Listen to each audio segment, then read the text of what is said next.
Hello everyone, welcome back to my channel. मैं अंजलि रस्तोगी आप सभी का अंजलि स्टडी ऑफिशियल में स्वागत करती हूँ। आशा करती हूँ आप सभी अच्छे होंगे, स्वस्थ होंगे, मस्त होंगे और पॉजिटिविटी के साथ अपने लक्ष्य की ओर आगे बढ़ रहे होंगे। आज हम पढ़ेंगे कक्षा 10 की एनसीईआरटी का पहला चैप्टर संसाधन और विकास। तो चलिए समझते हैं संसाधन क्या है और संसाधनों का विकास कैसे होता है।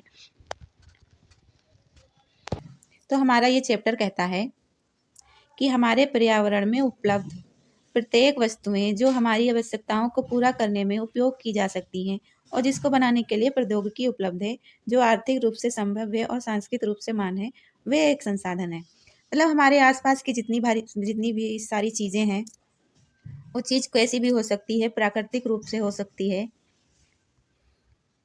जैसे पेड़ पौधे, जीव जंतु, ठीक है। मानवीय रूप से हो सकती हैं,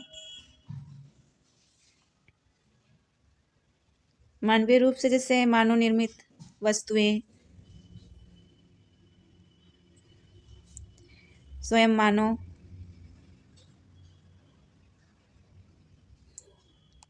संस्था कोई, जैसे विद्यालय, फैक्ट्री,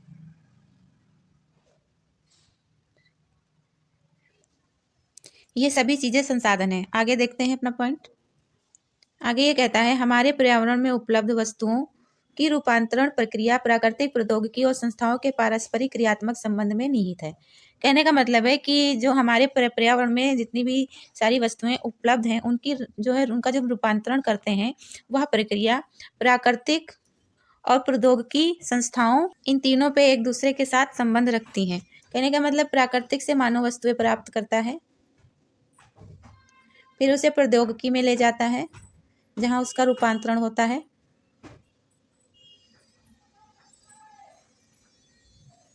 और वहां से वस्तुएं निकल के संस्थाओं में जाती हैं जब जिसका मानव प्रयोग करता है। आगे देखते हैं। आगे ये कहता है कि मानव प्रौद्योगिकी द्वारा प्रकृति के साथ क्रिया करते हैं और अपने आर्थिक विकास की गति को तेज करने के लिए संस्थाओं का निर्माण करते हैं। ये वही कह रहा है कि मानव जो है प्रकृति के साथ प्रौद्योगिकी द्वारा क्रिया करते हैं और अपने आर्थिक विकास की गति को तेज करने के लिए संस्थाओं का निर्माण करते हैं, जैसे दुकानें हैं, और बड़े बड़े शॉप हैं, मॉल्स हैं, उनके द्वारा वो क्रिया करते हैं, उनका निर्माण करते हैं। आगे बढ़ते हैं। इन संसाधनों का हम वर्गीकरण देख लेते हैं। इन संसाधनों का वर्गीकरण निम्न प्रकार से किया जा सकता है। नंबर 1, उत्पत्ति के आधार पर। नंबर 2, समाप्यता के आधार पर। नंबर 3, स्वामित्व के आधार पर। नंबर 4, विकास और स्तर के आधार पर। उत्पत्ति के आधार पर जैव और अजैव, और समाप्यता के आधार पर नवीकरण योग्य और अनवीकरण योग्य। स्वामित्व के आधार पर व्यक्तिगत, सामुदायिक, राष्ट्रीय और अंतर्राष्ट्रीय।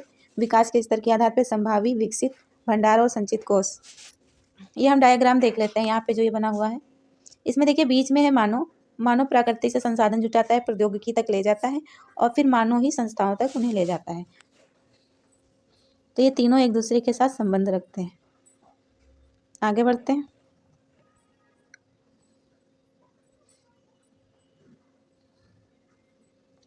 ये संसाधन के प्रकार हैं, इन्हें देख लेते हैं। संसाधन दो प्रकार के होते हैं, प्राकृतिक, मानवीय। प्राकृतिक संसाधन भी दो प्रकार के होते हैं, नवीकरणीय योग्य, अनवीकरणीय योग्य। और मानवीय संसाधन भी दो प्रकार के होते हैं, संरचनाएं एवं संस्थाएं, मात्रा एवं गुणवत्ता। नवीकरणीय योग्य ये भी दो प्रकार के होते हैं, सतत अथवा प्रवाह, जैसे पवन, जल और जैव, प्राकृतिक, वनस्पति, वन्य जीव। और अनवीकरण योग्य दो प्रकार के होते हैं, पुनः चक्रीय जैसे धातु वगैरह, अचक्रीय जैसे जीवाश्म ईंधन, जिनका कभी निर्माण नहीं हो सकता, जो अरबों सालों में जिनका निर्माण होता है, लाखों वर्षों में। चलिए आगे बढ़ते हैं। अब हम देख लेते हैं संसाधनों का विकास। संसाधनों के विकास में देखते हैं क्या कहता है कि संसाधन जिस प्रकार मनुष्य के जीवन यापन के लिए अति आवश्यक है, उसी प्रकार जीवन की गुणवत्ता बनाए रखने के लिए भी महत्वपूर्ण है। ऐसा विश्वास किया जाता था कि संसाधन प्रकृति की देन है। परिणाम स्वरूप मानव ने इसका अंधाधुंध उपयोग किया, जिससे निम्नलिखित मुख्य समस्याएं पैदा हो गई। यह कह रहा है कि संसाधन जैसे मनुष्य के जीवन यापन के लिए अति आवश्यक है, उसी प्रकार जीवन की गुणवत्ता बनाए रखने के लिए भी महत्वपूर्ण है। लेकिन ऐसा हुआ कि इन संसाधनों का अंधाधुंध उपयोग किया गया, जिससे ये इनमें कुछ समस्याएं पैदा हो गई, इनके समाप्ति की समस्याएं पैदा हो गई, अपने आने वाली पीढ़ियों के लिए भी कुछ समस्याएं खड़ी हो गई। और समस्याएं हम जान लेते हैं क्या है। कुछ व्यक्तियों के लालच में संसाधनों का ह्रास हुआ, मतलब संसाधनें खत्म होने लगी और संसाधन समाज के कुछ ही लोगों के हाथ में आ गए, जिससे समाज दो हिस्सों में बट गया, संपन्न व साधनहीन अर्थात अमीर और गरीब। मतलब संपन्न जो साधन से भरपूर थे और संसाधनहीन जिनके पास संसाधनों की कमी थी, जिससे अमीर और गरीब में बट गया। तीसरा कहता है संसाधनों के अंधाधुंध शोषण से वैश्विक परिस्थिति संकट पैदा हो गया, जैसे भूमंडलीय तापन, ओजोन परत अवक्षय, पर्यावरण प्रदूषण और भूमि निम्नीकरण आदि। तो ऐसे संकट पैदा हो गए। आगे बढ़ते हैं।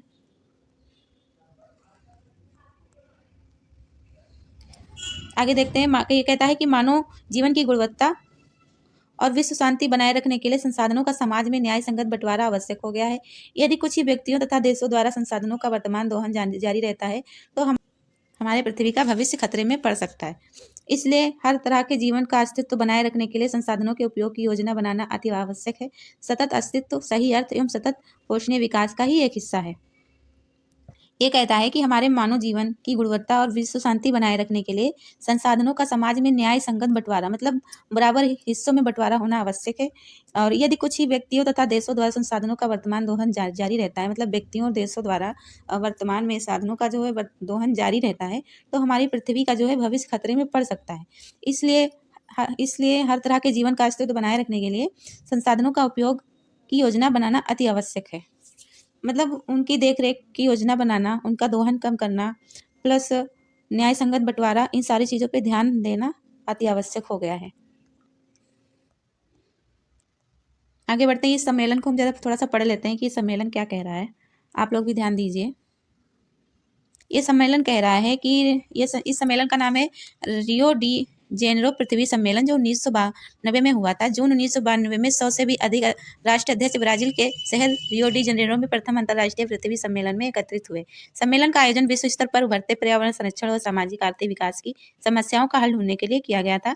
इस सम्मेलन में एकत्रित नेताओं ने भूमंडलीय जलवायु परिवर्तन और जैव विविधता पर एक घोषणा पत्र पर हस्ताक्षर किया। रियो सम्मेलन में भूमंडलीय वन सिद्धांतों पर सहमति जताई और 21वीं शताब्दी में सतत पोषणीय विकास के लिए एजेंडा 21 की स्वीकृति प्रदान की।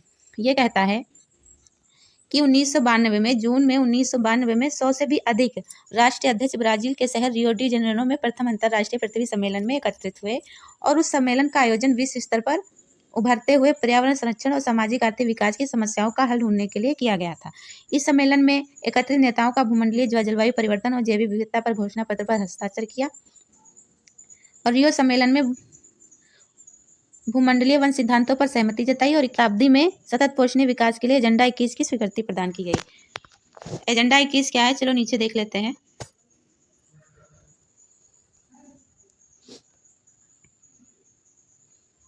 इसके बारे में पढ़ लेते हैं।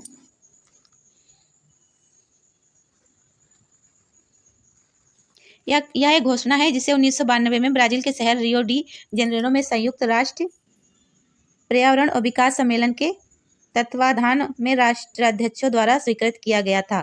इसका उद्देश्य भूमंडलीय सतत पोषणीय विकास हासिल करना है। यह एक कार्यसूची है जिसका उद्देश्य समान हितों, पारस्परिक आवश्यकताओं में सम्मिलित जिम्मेदारियों के अनुसार विश्व सहयोग के द्वारा पर्यावरणीय क्षति, गरीबी और रोगी को निपटाना है। एजेंडा 21 का मुख्य उद्देश्य यह है कि प्रत्येक स्थानीय निकाय अपना स्थानीय एजेंडा 21 तैयार करें। आगे देख लेते हैं। अब संसाधन का नियोजन, इसको देखते हैं ये क्या कह रहा है। संसाधनों के विवेकपूर्ण उपयोग के लिए नियोजन एक सर्वमान्य रणनीति है। यह कह रहा है कि संसाधनों के विवेकपूर्ण उपयोग के लिए नियोजन एक सर्वमान्य रणनीति है। इसलिए भारत जैसे देशों में जहां संसाधनों की उपलब्धता में बहुत अधिक विविधता है और यह और भी महत्वपूर्ण है, यह ऐसे प्रदेश भी हैं जहां एक तरह के संसाधनों की प्रचुरता है परंतु दूसरे तरह के संसाधनों की कमी है। कुछ ऐसे प्रदेश भी हैं जो संसाधनों की उपलब्धता के संदर्भ में आत्मनिर्भर हैं और कुछ ऐसे भी प्रदेश हैं जहां महत्वपूर्ण संसाधनों की अधिक कमी है। क्या कह रहा है कि संसाधनों का विवेकपूर्ण मतलब अच्छे तरीके से उपयोग करने के लिए नियोजन एक सर्वमान्य मतलब बहुत मान्य रणनीति है। इसे भारत जैसे देश में जहां संसाधनों की उपलब्धता बहुत अधिक है, विविधता है मतलब हमारे देश में ऐसे संसाधनों की बहुत ज़्यादा उपलब्धता है और संसाधनों में विविधता पाई जाती है और इसलिए यह और भी महत्वपूर्ण हो जाता है। यहाँ ऐसे प्रदेश भी हैं जहाँ एक तरह के संसाधनों की प्रचुरता है परंतु दूसरे तरह की संसाधनों की कमी है। मतलब एक तरह के कुछ ऐसे संसाधन हैं जो बहुत ज़्यादा पाए जाते हैं और कुछ ऐसे संसाधन हैं जिनकी कमी है। ऐसे कुछ ऐसे प्रदेश भी हैं जहाँ संसाधनों की उपलब्धता के संदर्भ में आत्मनिर्भर हैं और कुछ ऐसे प्रदेश हैं जहाँ महत्वपूर्ण संसाधनों की अत्यधिक कमी है। उदाहरण में बता रहा है कि झारखंड, मध्य प्रदेश और छत्तीसगढ़ आदि प्रांतों में खनिजों और कोयले के प्रचुर भंडार हैं। अरुणाचल प्रदेश में जल संसाधन प्रचुर मात्रा में पाए जाते हैं परंतु मूल विकास की कमी है। राजस्थान में पवन और सौर ऊर्जा संसाधनों की बहुतायत है लेकिन जल संसाधनों की कमी है। लद्दाख का शीत मरुस्थल देश के अन्य भागों से अलग थलग पड़ता है। यह प्रदेश सांस्कृतिक विरासत का धनी है परंतु यहाँ जल आधारभूत अवसंरचना तथा कुछ ऐसे महत्वपूर्ण खनिजों की कमी है। इसलिए राष्ट्रीय, प्रांतीय, प्रादेशिक और स्थानीय स्तर पर संतुलित संसाधन नियोजन की आवश्यकता है। इसने उदाहरण में ये भी बता दिया कि कहाँ किस चीज़ की ज़्यादा उपलब्धता है, कहाँ किस चीज़ की कमी है। आगे बढ़ते हैं, देखते हैं भारत में संसाधन नियोजन। ये कहता है संसाधन नियोजन एक जटिल प्रक्रिया है जिसमें निम्नलिखित सोपान है। वे सोपान कौन से हैं? नंबर का, देश के विभिन्न प्रदेशों में संसाधनों की पहचान कर उनकी तालिका बनाना। इस कार्य में क्षेत्रीय सर्वेक्षण, मानचित्र बनाना और संसाधनों की गुणात्मक एवं मात्रात्मक अनुमान लगाना व मापन करना। मतलब नंबर का कहता है कि देश के विभिन्न प्रदेश में जो भी संसाधन है उनकी पहचान कर उनकी तालिका, एक लिस्ट बनाना और इस कार्य क्षेत्र में सर्वेक्षण करना, पता करना कि कौन से कहाँ संसाधन पाए जाते हैं, उनका मानचित्र बनाना और संसाधनों की गुणवत्ता, मतलब उनके गुण और उनकी मात्रा का अनुमान लगाना व मापन करना। नंबर खा कहता है कि संसाधन विकास योजनाएं लागू करने के लिए उपयुक्त प्रौद्योगिकी, कौशल और संस्थागत नियोजन ढांचा तैयार करना।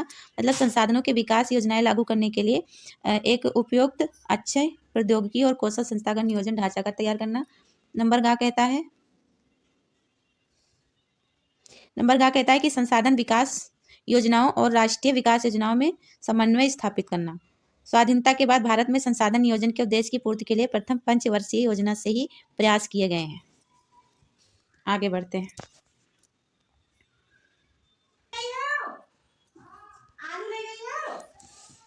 किसी क्षेत्र के विकास के लिए संसाधनों की उपलब्धता। यह कह रहा है कि किसी क्षेत्र के विकास के लिए संसाधनों की उपलब्धता एक आवश्यक शर्त है परंतु प्रौद्योगिकी और संस्थाओं में तदनुरूपी परिवर्तनों के अभाव में मात्र संसाधनों की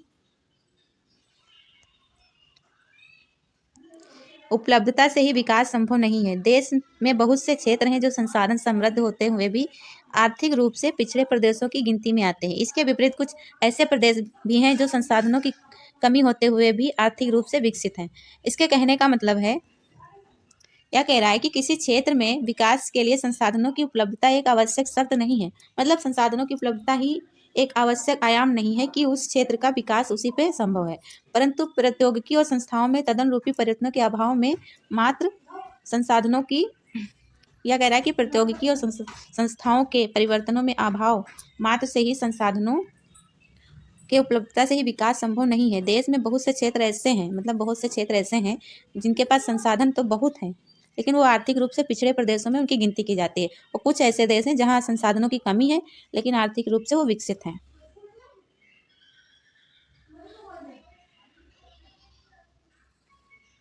आगे बढ़ते हैं,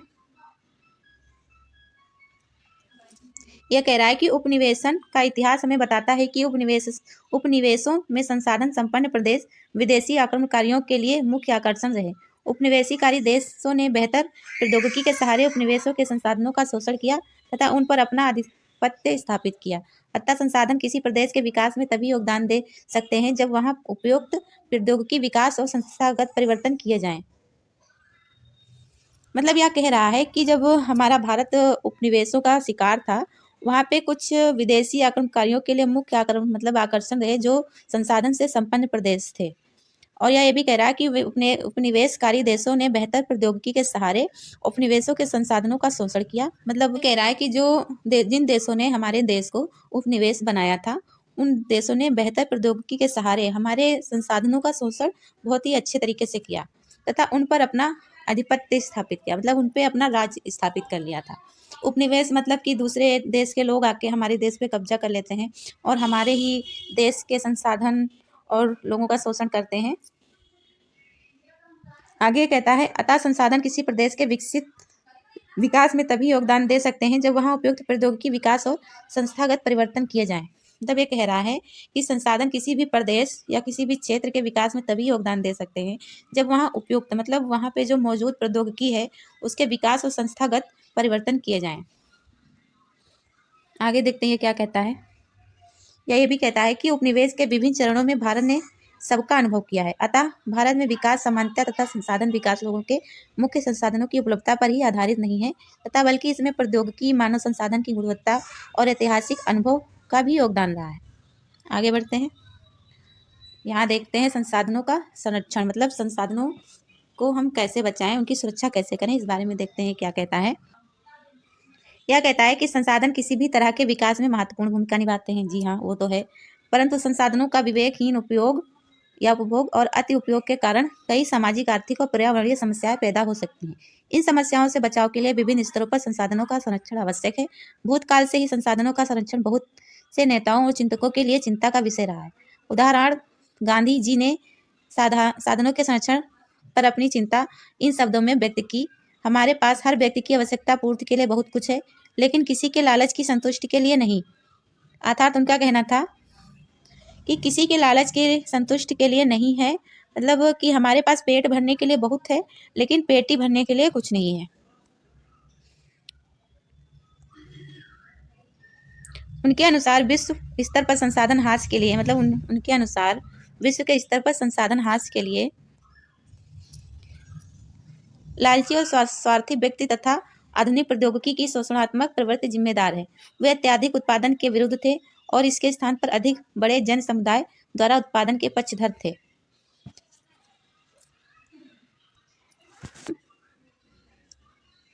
हम इस बॉक्स को देख लेते हैं कि इसमें ये क्या महत्वपूर्ण चीज लिखी हुई है। इसको जरा थोड़ा सा 1 मिनट के लिए पढ़ लेते हैं। यह कह रहा है कि अंतर्राष्ट्रीय स्तर पर व्यवस्थित तरीके से संसाधन संरक्षण की वकालत 1968 में क्लब ऑफ रोम ने की। तत्पश्चात 1974 में सुमेसर ने अपनी पुस्तक स्मॉल इज ब्यूटीफुल में इस विषय पर गांधी जी के दर्शन की एक बार फिर से पुनरावृत्ति की। 1987 में ब्रुंडटलैंड आयोग रिपोर्ट द्वारा वैश्विक स्तर पर संसाधन संरक्षण में मूलाधार योगदान किया गया। इस रिपोर्ट ने सतत पोषणीय विकास की संकल्पना प्रस्तुत की और संसाधन संरक्षण की वकालत की। यह रिपोर्ट बाद में हमारा साझा भविष्य शीर्ष से पुस्तक के रूप में प्रकाशित हुआ। इस संदर्भ में एक महत्वपूर्ण योगदान रियो डी जनेरो ब्राजील में 1992 में आयोजित पृथ्वी सम्मेलन द्वारा किया गया। यह बॉक्स एक बार देख लीजिएगा। चलिए आगे बढ़ते हैं। इसमें लिखा है भू संसाधन, मतलब हमारी भूमि भी एक संसाधन है ना, तो उसके बारे में चलिए आगे हम देखते हैं। क्या कह रहा है, हम भूमि पर रहते हैं, इस पर अनेकों आर्थिक क्रियाकलाप करते हैं और विभिन्न रूपों में इसका उपयोग करते हैं। अतः भूमि एक बहुत महत्वपूर्ण प्राकृतिक संसाधन है। प्राकृतिक वनस्पति, वन्य जीव, मानव जीवन, आर्थिक क्रियाएं, परिवहन तथा संचार व्यवस्थाएं भूमि पर ही आधारित हैं। परंतु भूमि एक सीमित संसाधन है, इसलिए उपलब्ध भूमि का विभिन्न उद्देश्यों के लिए उपयोग सावधानी और योजनाबद्ध तरीके से होना चाहिए। मतलब कह रहे हैं कि जिस भूमि पर हम रहते हैं इस पर अनेकों मतलब बहुत सारे आर्थिक क्रियाकलाप करते हैं हम सभी, और विभिन्न रूपों से इसका उपयोग करते हैं, जैसे कि प्राकृतिक वनस्पति जो हमारे काम आती है, वन्य जीवन, मानव जीवन, आर्थिक क्रियाएं, परिवहन और संचार व्यवस्थाएं भूमि पर ही आधारित हैं। परंतु भूमि एक सीमित संसाधन है, मतलब एक सीमित है, ये हमेशा के लिए नहीं रह सकती। अगर इसका क्षरण वगैरह होता रहेगा तो एक दिन ये समाप्त हो जाएगी। इसलिए उपलब्ध भूमि का विभिन्न उद्देश्यों के लिए उपयोग सावधानी एवं योजनाबद्ध तरीके से होना चाहिए। आगे देखते हैं ये क्या कहता है।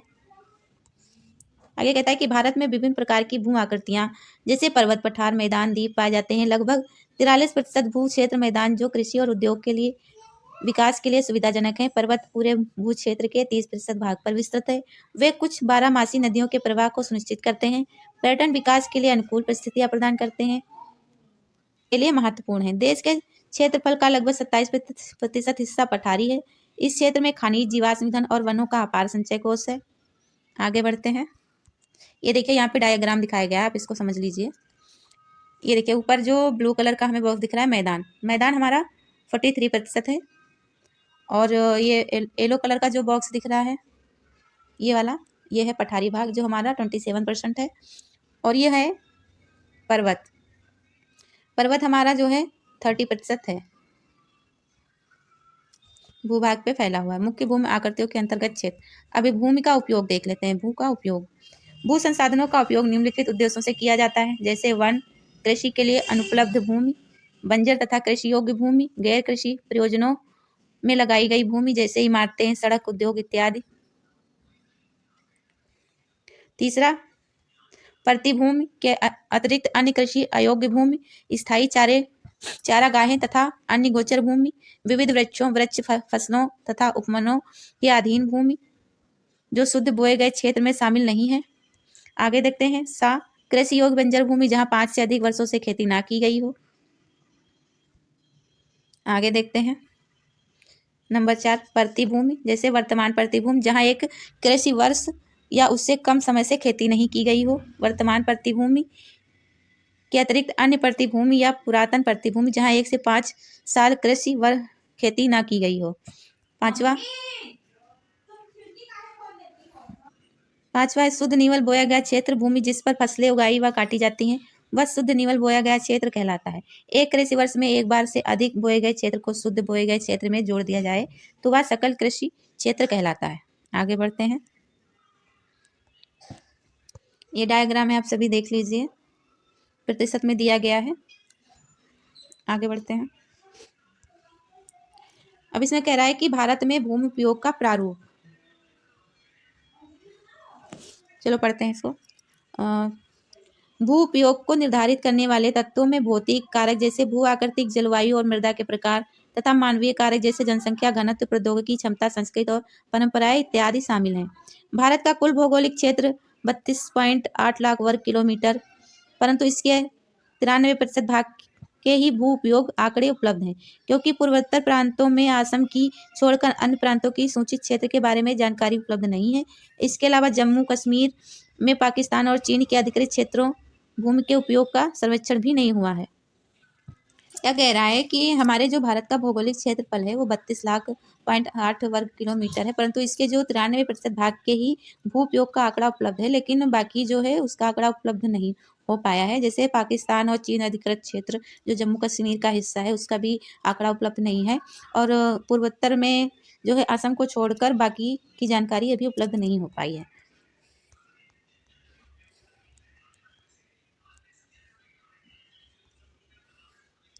और ये बोल रहा है कि स्थायी चारागाहों के अंतर्गत भी भूमि कम हुई है। पशुधन की इतनी बड़ी संख्या के लिए चारा उपलब्ध कराने में कैसे समर्थ होंगे और इसके क्या परिणाम होंगे। वर्तमान प्रतिभूमि अतिरिक्त अन्य प्रतिभूमि अनुपजाऊ है और इन फसलों को उगाने के लिए कृषि लागत बहुत ज़्यादा है, अतः इस भूमि के में 2 या 3 वर्षों में इनको 1 या 2 बार बोया जाता है, और यदि इसे शुद्ध बोए गए क्षेत्र में शामिल कर लिया जाता है तब भी भारत के कुल क्षेत्रफल के लगभग 54% हिस्से पर ही खेती हो सकती है।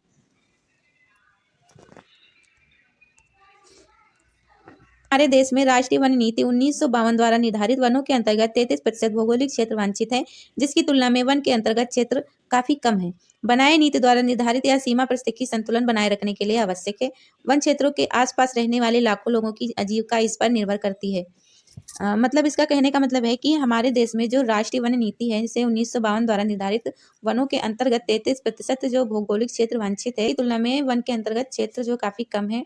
वन नीति द्वारा निर्धारित यह सीमा पारिस्थितिकी संतुलन बनाए रखने के लिए आवश्यक है। मतलब जो वन नीति द्वारा यह सीमा निर्धारित की गई है वह पारिस्थितिकी संतुलन बनाए रखने के लिए बहुत ही आवश्यक है। वन क्षेत्रों के आसपास रहने वाले लाखों लोगों की आजीविका इस पर निर्भर करती है। मतलब जो वन के आसपास क्षेत्रों में रहने वाले लोग हैं उनकी आजीविका इसी पर निर्भर करती है।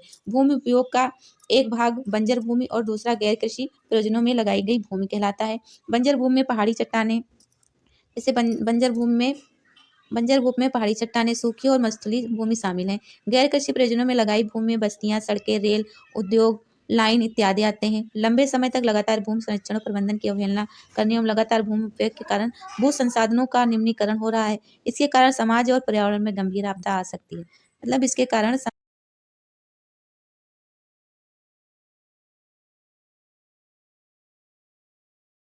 हम देखते हैं कि भूमि निम्नीकरण और क्षरण के उपाय। हम उपाय देखते हैं अपने भूमि की सुरक्षा के लिए, उनके निम्नीकरण और संरक्षण के उपाय। यह कहता है कि भूमि एक ऐसा संसाधन है जिसका उपयोग हमारे पूर्वज करते आए हैं तथा भावी पीढ़ी भी इसी भूमि का उपयोग करेगी। हम भोजन, मकान, कपड़े की अपनी मूल आवश्यकताओं का 95% भाग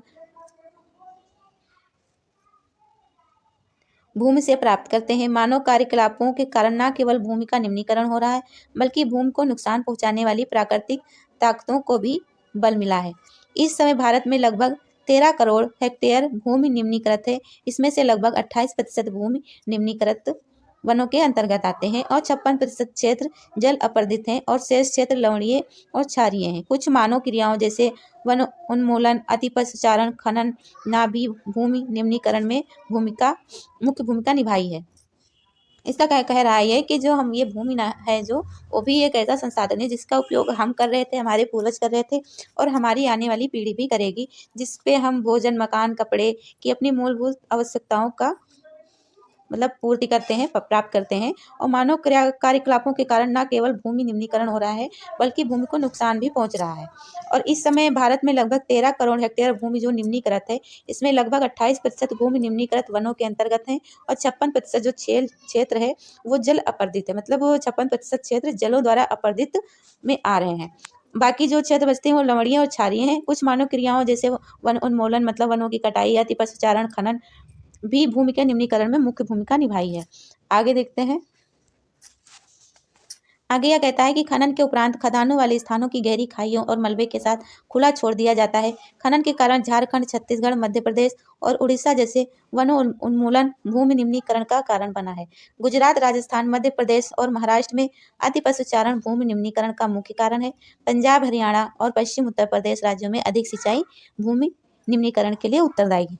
यह कहता है कि खनन के उपरांत खदानों वाले स्थानों को गहरी खाइयों और मलबों के साथ खुला छोड़ दिया जाता है। खनन के कारण झारखंड, छत्तीसगढ़, मध्य प्रदेश और उड़ीसा जैसे राज्यों में वनों उन्मूलन भूमि निम्नीकरण का कारण बना है। और गुजरात, राजस्थान, मध्य प्रदेश और महाराष्ट्र में अति पशुचारण, मतलब पशुओं द्वारा अति चराई के कारण भूमि निम्नीकरण का मुख्य कारण है।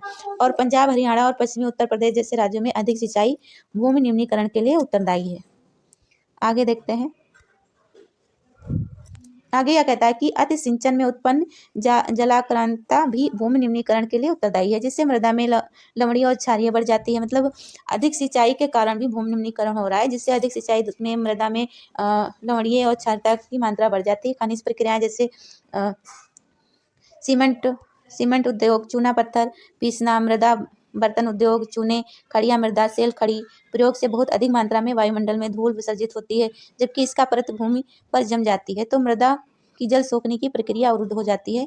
पिछले कुछ वर्षों से देश के विभिन्न भागों में औद्योगिक जल निकास से बाहर आने वाली अपशिष्ट पदार्थ भूमि जल प्रदूषण का मुख्य स्रोत रही है।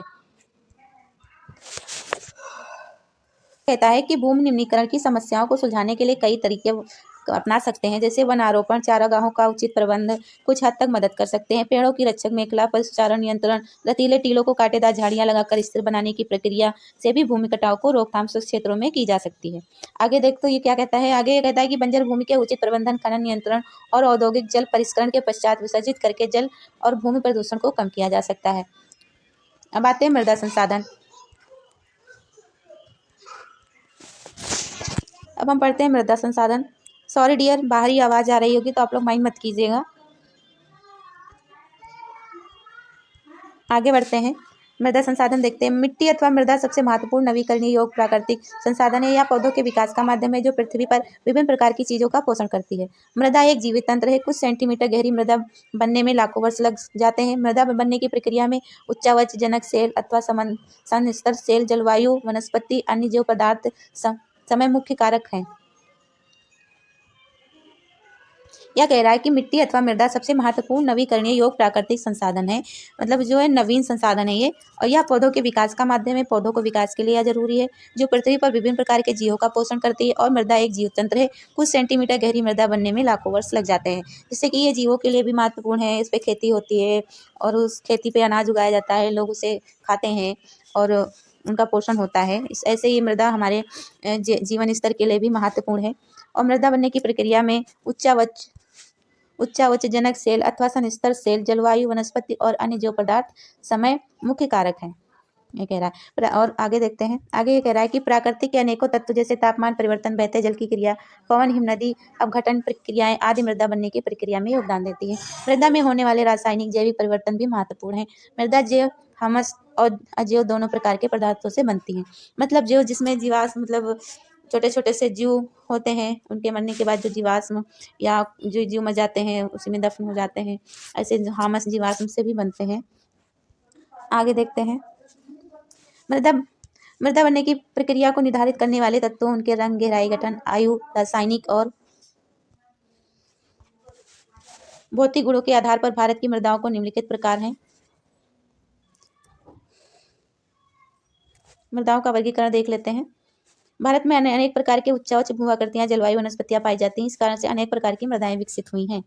कौन कौन सी मृदा है? जलोढ़ मृदा। यह मृदा विस्तृत रूप से फैली हुई है और यह देश की महत्वपूर्ण मृदा है। वास्तव में संपूर्ण उत्तरी मैदान जलोढ़ मृदा से बना है। यह मृदाएं हिमालय की 3 महत्वपूर्ण नदी तंत्र सिंधु, गंगा और ब्रह्मपुत्र नदियों द्वारा लाए गए निक्षेपों से बनी है। एक संकरी गलियारे के द्वारा यह मृदा राजस्थान और गुजरात तक फैली है। पूर्वी तटीय मैदान विशेषकर महानदी, गोदावरी, कृष्णा, कावेरी नदियों के डेल्टे भी जलोढ़ मृदा से बने हैं। आगे देखते हैं, जलोढ़ मृदा में रेत, सिल्ट, मृत्तिका के विभिन्न अनुपात पाए जाते हैं। जैसे हम नदी के मुहाने से घाटी में ऊपर की ओर जाते हैं, मृदा के कणों का आकार बढ़ता चला जाता है। नदी घाटी के ऊपरी भाग में, जैसे ढाल भाग में के समीप मोटे कण वाली मृदा पाई जाती हैं। ऐसी मृदाएं पर्वतों की तलहटी पर बने मैदानों जैसे द्वार जो क्षेत्र में तराई में आमतौर पर पाई जाती हैं। आगे देख लेते हैं, आगे यह कहता है, कणों के आकार या घटकों के अलावा मृदाओं की पहचान उनकी आयु से भी होती है। आयु के आधार पर जलोढ़ मृदा 2 प्रकार की होती है, पुराना जलोढ़ जो बांगर है और नया जलोढ़ जो खादर है। बांगर में कंकर ग्रंथियों की मात्रा ज्यादा होती है। खादर मृदा में बांगर मृदा की तुलना में ज्यादा महीन कण पाए जाते हैं। और जलोढ़ मृदा बहुत उपजाऊ होती है। अधिकतर जलोढ़ मृदाएं पोटास, फास्फोरस और चूना युक्त होती हैं, जो इनको गन्ने, चावल, गेहूं, अन्य अनाजों और दलहन फसलों की खेती के लिए उपयुक्त बनाती हैं। आगे देखते हैं, अधिक उपजाऊपन के कारण जलोढ़ मृदा वाले क्षेत्रों में गहन कृषि की जाती है और यहाँ जनसंख्या घनत्व भी अधिक है। सूखे क्षेत्रों की मृदा अधिक क्षारीय होती है। इन मृदाओं का सही उपचार, सिंचाई करके इनकी पैदावार बढ़ाई जा सकती है। जलोढ़ मृदा जो है हमारी कृषि के लिए बहुत महत्वपूर्ण है और ये अधिक उपजाऊ होती हैं, इसलिए इनमें खेती ज़्यादा होती है और यहाँ पे जनसंख्या घनत्व अधिक पाए जाते हैं। जैसे ये मृदा नदियों के किनारे पाई जाती हैं और नदी किनारे बस्तियां भी अधिक पाई जाती हैं और वहाँ खेती भी अधिक होती है। देखते हैं काली मृदा।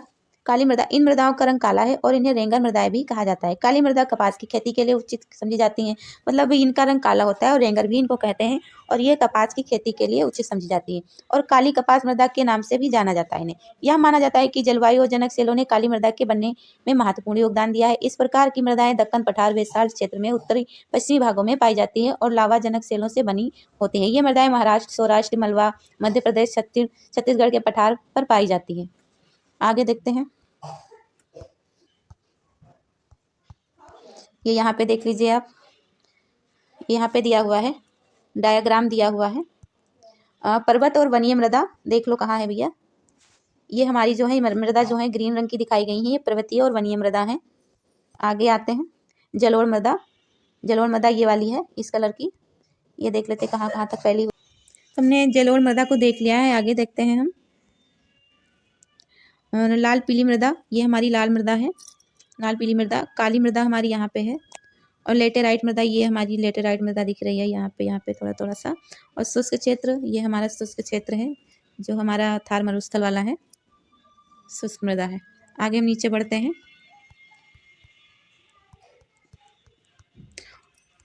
और दक्षिण पूर्वी दिशा में गोदावरी और कृष्णा नदियों की घाटियों तक फैली है काली मृदा। काली मृदा बहुत महीन कणों वाली अर्थात मृत्तिका से बनी है। इसकी नमी धारण करने की क्षमता बहुत अधिक होती है, नमी बहुत होती है इसमें। इसके अलावा मृदा में कैल्शियम कार्बोनेट, मैग्नीशियम, पोटास, चूने जैसे पौष्टिक तत्व परिपूर्ण रूप से पाए जाते हैं, परंतु इनमें फास्फोरस की मात्रा कम होती है। गर्म और शुष्क मौसम में इन मृदाओं में गहरी दरारें पड़ जाती हैं। देख लीजिए, ये दरारें दिख रही हैं यहाँ पे, ये ठीक है, पड़ जाती हैं, जिससे इनमें अच्छी तरह वायु मिश्रण हो जाता है। गीली होने पर ये मृदाएं चिपचिपी हो जाती हैं, जिसके कारण इनको जोतना मुश्किल हो जाता है। इसलिए ये मानसून प्रारंभ होने की पहली बौछार के साथ इनकी जुताई शुरू कर दी जाती है। लाल मृदा देख लेते हैं। लाल मृदा दक्कन पठार में पाई जाती है पूर्वी और दक्षिणी हिस्सों में रवेदार अग्नेय चट्टानों पर कम वर्षा वाले भागों में विकसित हुई है। लाल पीली मृदाएं ओडिशा, छत्तीसगढ़, मध्य गंगा मैदान, दक्षिणी छोर पर और पश्चिमी घाट पहाड़ी पथ पर पाई जाती हैं। इन मृदाओं का लाल रंग मतलब मृदा लाल रंग की रवेदार अग्नेय और रूपांतरी चट्टानों में लौह धातु के प्रसारण के कारण ये बनी होती हैं। इनका रंग पीला इसलिए होता है क्योंकि ये जल योजन के कारण होता है। आगे देखते हैं लेटेराइट मृदा को पढ़ लेते हैं। लेटेराइट मृदा शब्द ग्रीक भाषा के शब्द लेटर से लिया गया है जिसका अर्थ है ईंट। लेटेराइट मृदा का निर्माण उष्णकटिबंधीय उपोष्णकटिबंधीय जलवायु क्षेत्रों में आर्द्र एवं शुष्क ऋतुओं के एक के बाद एक आने के कारण होता है। यह भारी वर्षा में अत्यधिक निक्षालन का परिणाम है। लेटेराइट मृदा अधिकतर गहरी तथा अम्लीय होती है। इसमें सामान्यतः पौधों के पोषक तत्वों की कमी होती है। यह अधिकतर दक्षिण राज्यों, महाराष्ट्र के पश्चिमी घाट क्षेत्रों, ओडिशा, पश्चिमी बंगाल के कुछ भागों, उत्तर पूर्वी प्रदेशों में पाई जाती है। आगे देखते हैं। जहाँ इस मिट्टी में पर्णपाती और सदाबहार वन मिलते हैं वहाँ मतलब हामस उसमें पर्याप्त मात्रा में पाए जाते हैं। लेकिन विरल वनस्पति अर्ध शुष्क पर्यावरण में इसमें हामस की मात्रा कम पाई जाती है। स्थल रूपों पर उनकी स्थिति के अनुसार उनमें अपरदन तथा भूमि निम्नीकरण की संभावना होती है। मृदा संरक्षण की उचित तकनीक अपनाकर इन मृदाओं पर कर्नाटक, केरल और तमिलनाडु में चाय और कॉफी उगाई जाती है। तमिलनाडु, आंध्र प्रदेश, केरल की लेटेराइट मिट्टी मृदा काजू फसल के लिए अत्यधिक उपयुक्त है। आगे देख लेते हैं मरुस्थलीय मृदा।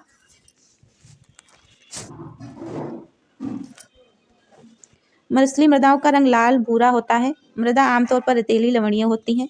कुछ क्षेत्रों में नमक की मात्रा इतनी अधिक होती है कि झीलों से जल वाष्पीकृत करके खाने का नमक बनाया जाता है। शुष्क जलवायु, उच्च तापमान के कारण जल वाष्पन की दर अधिक होती है और मृदाओं में हामस और नमी की मात्रा कम होती है। मृदा की सतह के नीचे कैल्शियम की मात्रा बढ़ती चली जाती है और नीचे की परतों में चूने कंकर की सतह पाई जाती है। ये कह रहा है कि मतलब जो मरुस्थलीय मृदा होती है उनका रंग लाल भूरा होता है और ये मृदाएं आमतौर पर रेतीली होती हैं और लवणीय होती हैं। कुछ क्षेत्रों में इनसे नमक भी जल को वाष्पीकृत करके नमक भी बनाया जाता है। आगे देख लेते हैं। इसके कारण मृदा में जल अंत संयदन अवरुद्ध हो जाता है। इस मृदा को सही तरीके से सिंचित करके कृषि योग्य बनाया जा सकता है, जैसा कि पश्चिमी राजस्थान में हो रहा है। आगे बढ़ते हैं। वन मृदा। ये मृदाएं आमतौर पर पहाड़ी और पर्वतीय क्षेत्रों में पाई जाती हैं जहाँ पर्याप्त वर्षा वन उपलब्ध है। इन मृदाओं के गठन में पर्वतीय पर्यावरण के अनुसार बदलाव आता है। नदी घाटियों में ये मृदा मतलब ये जो मृदा उसमें जैसे पहाड़ी और पर्वतीय क्षेत्रों में पाई जाती हैं, तो जहाँ पे पर्याप्त वर्षा वन उपलब्ध होते हैं वहाँ पाई जाती हैं और मतलब ऊंचाई के साथ इनमें अलग अलग से बदलाव पाया जाता है, क्योंकि ऊंचाई के साथ जलवायु में परिवर्तन होता है और अलग अलग प्रकार की मिट्टियाँ पाई जाती हैं। तो नदी घाटियों में ये मृदा दोमट और सिल्टदार होती हैं, परंतु ऊपरी ढलानों इनका गठन मोटे कणों का होता है। हिमालय की हिमछादित क्षेत्रों में इन मृदाओं का बहुत अपरदन होता है और ये अधिशीलिक तथा हामस रहित होती हैं। मतलब वह हिमालय में अपरदन होता है तो इसलिए ये अधिशीलिक और हामस रहित होती हैं। नदी घाटियों के निचले क्षेत्रों में विशेषकर नदियों, सपानों, जलोढ़ पंखों आदि में ये मृदाएं उपजाऊ होती हैं। मतलब कहने का मतलब नदी घाटियों के निचले हिस्सों में ये, सोपानों में, जलोढ़ पंखों में ये उपजाऊ होती हैं। आगे देख लेते हैं मृदा अपरदन और क्षरण के उपाय। मृदा के कटाव और उसके बहाव की प्रक्रिया को मृदा अपरदन कहा जाता है। मृदा के बनने और अपरदन की क्रिया आमतौर पर साथ साथ चलती है और दोनों में संतुलन होता है, परंतु मानवीय क्रियाओं जैसे वनोन्मूलन, अतिपशुचारण, निर्माण और खनन इत्यादि से कई बार यह संतुलन भंग हो जाता है तथा प्राकृतिक तत्व जैसे पवन, हिम, नदी और जल मृदा अपरदन करते हैं। मतलब ये कह रहा है कि मृदा के कटाव और इसके बहाव की प्रक्रिया जो है एक साथ चलती रहती है, कि नदी द्वारा अवसाद लाए जाते हैं और उनका निक्षेपण होता है, और कुछ ऐसे ही वर्षा द्वारा और नदी द्वारा कटाव भी होता है और निक्षेपण होता रहता है। लेकिन मानवीय क्रियाओं द्वारा इनका जैसे वन उन्मूलन, वनों की कटाई आदि पशुचारण द्वारा इनमें अत्यधिक फर्क आता है। तो ये क्या कह रहा है कि प्राकृतिक तत्व जैसे पवन, हिम, नदी और जल अपरदन करते हैं। बहता जल मृत्तिका युक्त मृदाओं को काटते हुए गहरी वाहिकाएं बनाता है जिन्हें अवनालिका कहते हैं। ऐसी भूमि जोतने योग्य नहीं रहती और इसे उत्खात भूमि कहते हैं। आगे आ जाइए। चंबल बेसिन में ऐसी भूमि को खड्ड भूमि भी कहा जाता है। कई बार जल विस्तृत क्षेत्र को ढके हुए ढाल के सीधे नीचे की ओर बहता है। ऐसी स्थिति में इस क्षेत्र की ऊपरी मृदा घुलकर जल के साथ बह जाती है। इसे चादर अपरदन कहा जाता है। पवन द्वारा मैदान अथवा ढालू क्षेत्र से मृदा को उड़ा ले जाने की प्रक्रिया को पवन अपरदन कहा जाता है। कृषि के गलत तरीके से भी मृदा अपरदन होती है। गलत ढंग से हल चलाने जैसे ढाल पर ऊपरी से नीचे की ओर हल चलाने से वाहिकाएं बन जाती हैं जिसके अंदर से बहता पानी आसानी से मृदा का कटाव करता है। आगे देखते हैं। ढाल वाली भूमि पर समोच्च रेखाओं के समांतर हल चलाने के से ढाल के साथ जल बहाव की गति घटती जाती है, इससे समोच्च जुताई कहा जाता है। ढाल वाली भूमि पर सोपान बनाए जा सकते हैं। सोपान कृषि अपर्दन को नियंत्रित किया जा सकता है। पश्चिमी और मध्य हिमालय में सोपान अथवा सीढ़ीदार कृषि काफी विकसित है। बड़े खेतों को पट्टियों में बांटा जाता है। फसलों के बीच में घास की पट्टियां उगाई जाती हैं। ये पवनों द्वारा जनित बलों को कमजोर करती हैं। इस तरीके से मिट्टी कृषि कहते हैं, पट्टी कृषि कहते हैं। पेड़ों को कतारों से लगाकर रक्षक मेखला बनाना भी पवनों की गति कम करता है। इन रक्षक पट्टियों का पश्चिमी भारत में रेत के टीले के स्थायीकरण में महत्वपूर्ण योगदान रहा है। तो हमारा चैप्टर यहाँ समाप्त होता है और ये आप देख लीजिए और इनके उत्तर आप हमें जरूर बताइएगा। प्रश्न है, बहुविकल्पीय प्रश्न है। ये कह रहा है कि पंजाब में भूमि निम्नीकरण का निम्नलिखित में से मुख्य कारण बताइए। गहन खेती, अधिक सिंचाई, वन उन्मूलन, अति पशुचारण। और निम्नलिखित में से किस प्रांत में सीढ़ीदार सोपानी खेती की जाती है? इनमें से किस राज्य में काली मृदा मुख्य रूप से पाई जाती है? ये हमारे लघु उत्तरीय प्रश्न है और ये हमारे दीर्घ उत्तरीय प्रश्न है। आप इनको देख लीजिए और नोट कर लीजिए और इनके क्वेश्चन लिखिए, देखिए कि आप लिख पा रहे हैं कि नहीं। Okay, thank you all of you last तक बने रहने के लिए। वीडियो अगर पसंद आई हो तो लाइक, सब्सक्राइब, शेयर करिएगा। Thank you so much everyone.